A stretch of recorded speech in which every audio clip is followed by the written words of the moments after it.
Khamenei पर हमला पूरे ईरान के खिलाफ युद्ध माना जाएगा। राष्ट्रपति पेजेश्कियन की डोनाल्ड ट्रंप को चेतावनी। ये बड़ी खबर जानिए।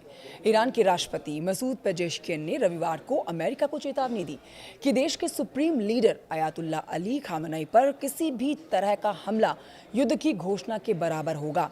पेजेश्कियन ने कहा है कि ईरान अपने ऊपर होने वाले हर एक हमले का पूरी ताकत के साथ जवाब देगा। आपको बता देते हैं, ईरानी राष्ट्रपति मसूद पेजेश्कियन ने सोशल मीडिया प्लेटफॉर्म एक्स पर पोस्ट भी किया है। उन्होंने अपने पोस्ट में लिखा है कि अगर ईरान के लोगों को अपने जीवन में कठिनाइयों और परेशानियों का सामना करना पड़ रहा है तो इसका एक ही मुख्य कारण है, वो है अमेरिका और उसके सहयोगियों के द्वारा थोपी गई दीर्घकालीन शत्रुता और अमानवीय प्रतिबंध।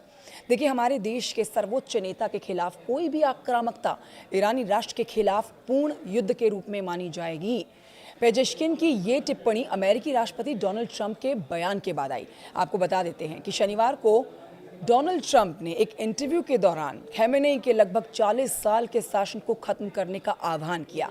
इतना ही नहीं, उन्होंने ईरानी सुप्रीम लीडर को बीमार आदमी बताया और उन पर अपने ही लोगों की हत्या करने का आरोप लगाया।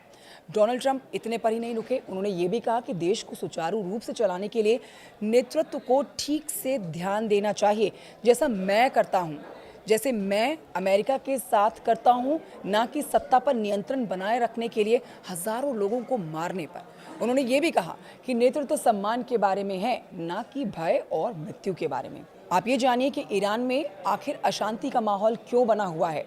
देखिए, ईरान में अशांति की बात आप करते हैं तो ये अशांति 28 दिसंबर से है। देश में बढ़ती हुई कीमतें और आर्थिक परेशानियों को लेकर गुस्सा तेहरान से पूरे देश में अलग अलग शहरों में जंगल की आग की तरह फैलता चला गया। विरोध प्रदर्शन बढ़ते गए। ईरानी अधिकारियों ने 8 जनवरी को इंटरनेट और फोन सेवा को पूरी तरह से बंद कर दिया। अब देखिए, इस कदम से ईरान का सबसे ज्यादा जो नुकसान लोगों की मौतों को लेकर हुआ, उसके सही आंकड़े ही सामने नहीं आ पा रहे हैं। इस कदम से पूरे ईरान का ज़्यादातर हिस्सा बाहरी दुनिया से कट गया।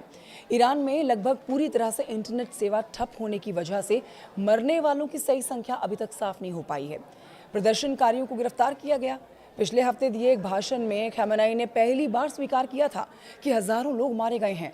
उन्होंने हिंसा के लिए अमेरिका को दोषी ठहराया और प्रदर्शनों का समर्थन करने के लिए ट्रंप को अपराधी कहा। उन्होंने इसमें शामिल लोगों के लिए कड़ी सजा की मांग भी की है। लेकिन अब ये भी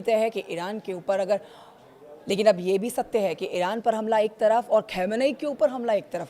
यदि खामेनेई के ऊपर हमला करने की सोची भी गई डोनाल्ड ट्रंप की तरफ से, तो ये पूरे ईरान के ऊपर हमला माना जाएगा और इसे बिल्कुल बर्दाश्त नहीं किया जाएगा। ये साफ कर दिया है ईरान के राष्ट्रपति ने।